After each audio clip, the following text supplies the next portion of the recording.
फिर एक बार इस खबर से बाखबर करें। हालात पुरतनाव और फिर एक बार बताया जा रहा है और ईरान अमेरिका के दरमियान बातचीत का सिलसिला मुअत्तल हुआ है, यह वक्ती तौर भी बताया जा रहा है। अभी इस बारे में दोनों फरीक ने कोई बयान नहीं दिया। मेरे साथ कुछ देर बाद मेरे साथी रफीक भट्ट भी जुड़ेंगे और आपको फिर एक बार बता दें कि अमेरिका और ईरान के दरमियान मुज़ाकरात नाज़-निगरां मुअत्तल होने की इत्तलात सामने आ रही है।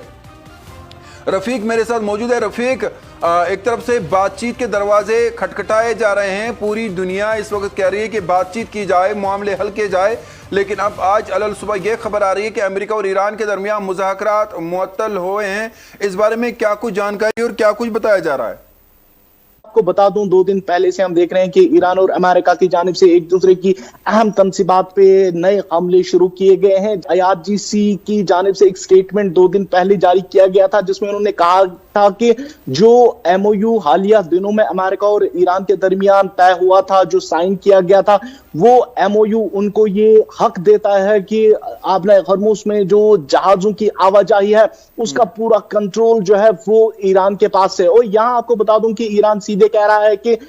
2 दिन पहले जो है एक अनऑथोराइज रूट से सिंगापुर का एक कार्गो जहाज जा रहा था, उसको अनाउंसमेंट के जरिए से पहले रोका गया था वहां पे, और बाद में बताया जा रहा है कि एक वार्निंग शॉट उस पे मारा गया था। और उस चीज को लेते हुए अमेरिका की जानिब से ताबड़तोड़ हमले जो है वो ईरान में किए गए, जिसमें हमने देखा कि कहीं जो मिलिट्री अड्डे ईरान के थे और खासतौर पे जो ड्रोन बनाने वाली कहीं फैक्ट्रीज थी वहां पे कहीं एयर स्ट्राइक्स की गई जहां पे ईरान को काफी नुकसान हुआ था। और उसके बाद जो जवाबी हमले ईरान के थे, कुवैत और बहरीन में मौजूद जो अमेरिका के फजाई अड्डे थे वहां पे अटैक्स किए गए, और बताया जा रहा है कि अमेरिका को भी वहां पे काफी नुकसान जो है वो वहां पे उठाना पड़ा है। फिलहाल हम देख रहे हैं कि दोनों मुल्कों के दरमियान जो ऐसा लग रहा था कि इस अमन मुआहदे से जो कशीदगी थी वो रुक सकती है, लेकिन अब हम पिछले 2 दिनों से लगातार देख रहे हैं कि जो हमले हैं वो ईरान की जानिब से भी और अमेरिका की जानिब से भी लगातार जारी है। और इस बीच आपको बता दें कि अब हम देख रहे हैं कि जो क्रूड ऑयल की कीमतें हैं उनमें भी इजाफा हो गया है, और कहीं ना कहीं ये कशीदगी जो है वो वेस्ट एशिया में काफी ज्यादा बढ़ गई है। और जहां आप जानते हैं कि पहले मरहले की जो बातचीत थी वो स्विट्जरलैंड में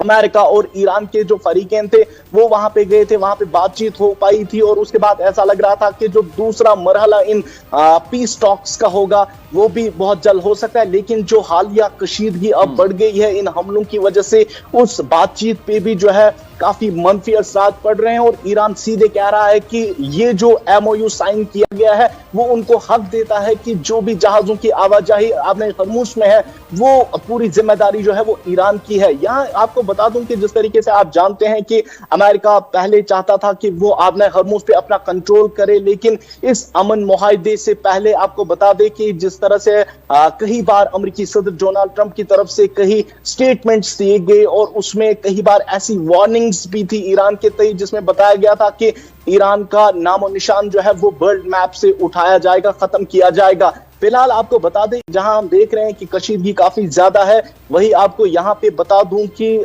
जो अमेरिका और ईरान के दरमियान इस वक्त ये हमले दोबारा शुरू हो चुके हैं,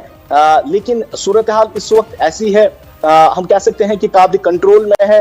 ईरान कह रहा है कि जब ये MOU साइन किया गया था उसमें सबसे पहले ये पॉइंट था कि हर एक फ्रंट पे जो है वो सीज फायर होना चाहिए, लेकिन हम देख रहे हैं कि इसराइल की जानिब से लगातार सीरिया और लेबनान में अटैक्स किए जा रहे हैं। और उस चीज को लेते हुए मैं आपको बता दूं कि पहले ही ईरान कह रहा है कि वो अमेरिका यानी अमेरिका की जानिब से लगातार इन पॉइंट्स की इस अमन मुआहदे की खिलाफ वर्जी की जा रही है। तारिक जी रफीक, अगर जो हम जानते हैं बातचीत का सिलसिला जारी था और इस बारे में उम्मीद भी की जा रही थी कि कोई ना कोई फैसला सामने आएगा, क्या यहाँ पर ईरान की तरफ से जो आबनाए हरमुज के हवाले से बातचीत की जा रही है, क्या यही एक मेन रीजन है, क्या यही एक टर्निंग पॉइंट है जहां पर बातचीत रुकी हुई है? और अगर आबनाए हरमुज पे कोई बातचीत नहीं होती है तो ये तनाव का मरकज बनेगा? देखिए तारिक, मैं यहाँ पे आपको बता दूं, जिस तरीके से आप जानते हैं जब 17 जून को दोनों ममालिक के दरमियान ये MOU साइन किया गया, हालांकि इलेक्ट्रॉनिकली अमेरिका के सदर डोनाल्ड ट्रंप और जो ईरान के प्रेसिडेंट हैं उनकी तरफ से जो है इलेक्ट्रॉनिकली इस पे साइन किया गया था, और उसी शाम जो है इसराइल की जानिब से लगातार ताबड़तोड़ हमले जो है वो लेबनान में किए गए थे, और उसके बाद जो शेड्यूल्ड टॉक्स था, यानी कि जो मुज़ाकरात का जो सिलसिला शेड्यूल रखा गया था कि वो स्विट्जरलैंड में होंगी, उसमें ताखीर हमने देखी थी, क्योंकि ईरान चाहता था कि हर एक फ्रंट पे सीज फायर होना चाहिए। इस वक्त जो लड़ाई है वो आबनाए खरमूज पे है, क्योंकि ईरान नहीं चाहता है कि वो आबनाए खरमूज पे अपना कंट्रोल छोड़े, क्योंकि जिस तरीके से आप जानते हैं कि जब पिछले 4 महीनों से लगातार हम देख रहे हैं कि अमेरिका, ईरान और इसराइल के दरमियान ये जो जंग है, ये तमाम मुल्कों को समझ आ गया है कि आबना खरमूज एक ऐसी शाहरग है, अगर आपको पूरी दुनिया पे राज करना है तो आपको सबसे पहले आबना खरमूज पे अपना कंट्रोल रखना है। और ईरान इस वक्त इस मोड पे अपना कंट्रोल वहां पे खोना नहीं चाहता है। IRGC की जानिब से भी कल एक स्टेटमेंट जारी किया गया है, जिसमें उन्होंने अमेरिका को सीधे तौर पे चेतावनी दी गई है अगर किसी भी मुल्क के जहाजों ने वहां पे कोई खिलाफ वर्जी की, क्योंकि जो ऑथराइज्ड रूट्स है वो ईरान की तरफ से जो है वो पहले ही दिए गए हैं, एडवाइजरी जारी की गई है वहां पे उन जहाजों के लिए जिस भी मुल्क के जहाज इस वक्त पर्शियन गल्फ या आबना खरमूज से गुजर रहे हैं। और हम देख रहे हैं कि पिछले 48 घंटों में हमने 3 बार देखा है कि ईरान की तरफ से वहां पे नेवल ब्लॉकेड लगाया गया है और वक्फे से वहां पे कई मुल्कों के जहाजों को इजाजत दी जा रही है। लेकिन यहां पे मैं आपको बता दूं कि अमेरिका चाहता है कि ईरान वहां पे अपना कंट्रोल खोए, लेकिन जो हालिया अमन मुआहिदा हुआ था, जो 14 नुकाती वाला MOU साइन किया गया था, उसमें ईरान कह रहा है कि वो MOU उनको हक देता है कि वो